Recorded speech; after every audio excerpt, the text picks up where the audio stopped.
السلام عليكم ورحمة الله وبركاته. وحمد شكري هل كمان توحنا دين كسو قد بينايا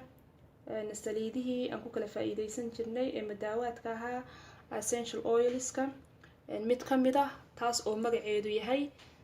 سيدا هل كان كردي هانا يسامبا وميدا نقصو الرئيسين روزماري essential oil 100% pure ويان روزماريغو لغة عربية وحنا ملاينا إن لغير هذا خليل وشبلي كلمة ساسو كلا ما هو به لكن لغة أسنجريسي وحلوير هذا روزماري روزماريغا هدaynu faalaheeda galno horta ma aynu soo dhameyn karno manaaficaadkeeda waa manaaficaad aad u fara badan bay leedahay rosemary essential oil qaybta marka beautyga loo galo qaybta quruxda hadii loo galo lama soo koobi karo rosemary essential oil waxa isticmaalkeeda laba way baa loo isticmaalaa ayadoo tea baaga ayadoo sida caleenshaha kala iyo ayadoo essential oil labadaasba waa labada hadda ugu faraha badan oo daawo ahaan marka la isticmaalayo markay ay sida shaah oo kale tahay qofka waxa la dhahaa waxay kordhisaa xasuusta waxay kordhisaa also qaybta beerka waxa la yiri waxay ku sameysaa detoxify oo maaragtay qashinka ayay ka saartaa waxyaalaha la yiraahdo adniga wajiga ka soo baxa findoobka aad ayay ugu wanaagsan tahay adana way tirtirtaa jirkaagu marka uu leeyahay qofka wajigiisu uu oil yahay ama oil skin waxa la yiraahdo ayaduna waxa koskareeya way ka hortagtaa marka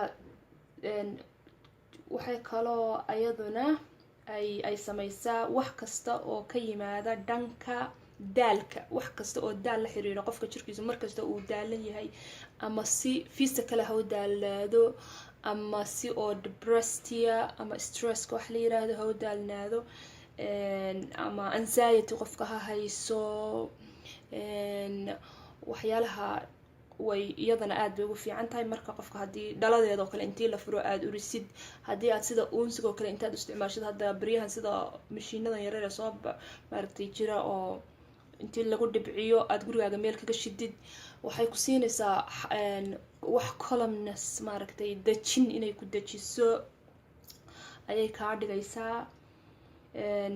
jirka waxay ku siinaysaa qof oo energy inay noqoto qof oo energy ku jiro oo firfircooni ay ku geliso waxaa la xusaa saliidahan in la isticmaali jiray essential oil oo dhanba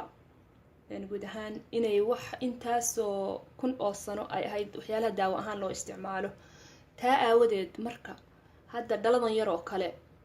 waxaa laga yaabaa dhibic waxa weeyaan hadda waa 1 ounceska waxaa laga yaabaa milyan wax in lagu dari karo like milyan caag oo kale dhibic maaragtay qadar yar loo isticmaal karo dad marka taas waxaynu ka tusaale qaadanaynaa inay quwadeedu ay aad u weyn tahay sida hadda kiniin oo kale hadii lagu soo qoro waxa lagu dhahayaa intaas oo miligram qaado intaas oo maaragtay ml bad qaadanaysaa dosagekiisa waa saas marka essential oil markaad isticmaalaysid waxa essential oil soo galaysa dan sheekada ka booda xabad sawdadeena oo kale sababtoo dadka qaar waxa laga yaabaa inaydin fahmi karin essential oil kan maaragtay aan ku soo celcelinayo marka xabad sawdadu waa saliid kamid ah essential oils ka sayid muhiimaadka kamid tahay marka quwadaas oo kale leedahay marka iyada maxaynu isticmaalaynaa ileen dosagekeedu wuxuu noqonayaa dhibca ahaan drops in loo isticmaalo dhibic marka dhibicdeeda kaliya aad ayay u qoodo weyntahay hadda qofku markuu u isticmaalayo si uu relaxation markuu sameynayo oo kale waxa laga yaabaa biyo aad ku qubaysanayso sidoo kale showerkaaga ama meesha bathkaaga intaad biyo ka buuxisid in aad 5 drop 6 drop ku shubtid haddaad cream aan kiimikooyin iyo waxba ku jirin chemical free intaad dhowr dhibcood ku shubtid meesha ku xanuunaysa aad marisid especially meelaha kala goosyada oo jointeska la yiraahdo meelahaas bay aad ugu wanaagsan tahay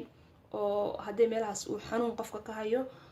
waxaa la isku raacay in ay xanuunkaas ay maaragtay sidii painkiller oo kale natural way oo painkiller maaragtay ah inay noqoto. waxaa kaloo aad la isugu raacay inay wejiga maaragtay ay ka biiso blimishka waxa la yiraahdo pores-ka waxaasoo dhan waxyaalo cudur kasoo baxbaxa wejiga. waxay kaloo la dagaalantaa sidii aan soo xusayba wax kasta oo daalka la xiriiran dadka iska daalan. waxay kaloo u wanaagsan tahay qofka afkiisa markuu urayo hadduu dhibic yar ku darsado biyaha uu ku luqanayo af urka way joojisaa, way ka hortagtaa. waxay kaloo u wanaagsan tahay xasuusta iyo memoriga inuu qofku maaragtay hadduu rabo inuu wax xifdiyo markasta xasuustiisa hadduu rabo inuu boosgareeyo kor u soo qaado inuu shaaheeda uu shaah ka dhigto kale oo shaaheeda badsado iyadana markasta uu isticmaalayo markastuu rabo inuu wax kabasaqad quraan buu akhriyaya waxuu rabaa inuu qofku xifdiyo waxaad samayn kartaa unsigaad guriga waad ku shidanay sidoo kale ayadaad ku bedelanaysaa meel yar baad ku shubaysaa biyo yar baad ku shubin ama waxyaalahan diffuserska la yiraahdo ee bahalahan unsiga electriga la gelinayo biyaha lagu korshubo ayaad iyadana dhibca kula shubaysaa waxay gaarsiinaysaa hawada vibration bay samaynaysaa hawadii bay galaysaa. marka waan soo koobayaa waqtiga dartii usekeeduna aad ayuu u fara badan yahay rosemary essential oil. hala fiirfiiriyo waxa laga barto waxyaalaha hadda industryga ugu firfircoon ayay ku jiraan essential oilsku oo wax lagu daaweeyo aad xataa waxaa lagu daaweeyaa dadka kansarka qaba, dadka isla hadla, dadka ay ku dhacdo waxyaalaha anxiety-ga ay yiraahdaan isku buuqa welwelka waxyaalahaas oo dhan baa iminka aada loogu daaweeyaa. marka waatana magaceeda I hope inaad si wanaagsan loo dheehanayo. magaceedu waa rosemary essential oil hadda waxaa laga heli karaa everywhere available bay ka yihiin adduunkana meel kasta I don't know wadankeeni laakiin kolley wadanka intiisa kale onlinada laga gadan karaa. qadarkaad isticmaalaysid uun iska ogow dosagekeedu haddaad rabtid hal meel kaba soo qaad suxulkaaga kale inaad marisid 3-4 dhibcood ha uga badinin waa inaad saliid kale ku dartaa oo ah saliid saytuun almond oil any liquid dareera ah saliid dareera oo gurigaaga kugu taala. waxaan idin leeyahay assalaamu calaykum waraxmatullahi wabarakaatu ka faa'iidaysi wanaagsan iyo anigoo xamdi shukriya baarakallahu fiikum sama fiyu aad taqaaniin shukriya ama xamdiya xamida natural beauty waa facebookayga hala booqdo subscribe sameeya insha allah sii share gareeya saas iyo nabadgelyo.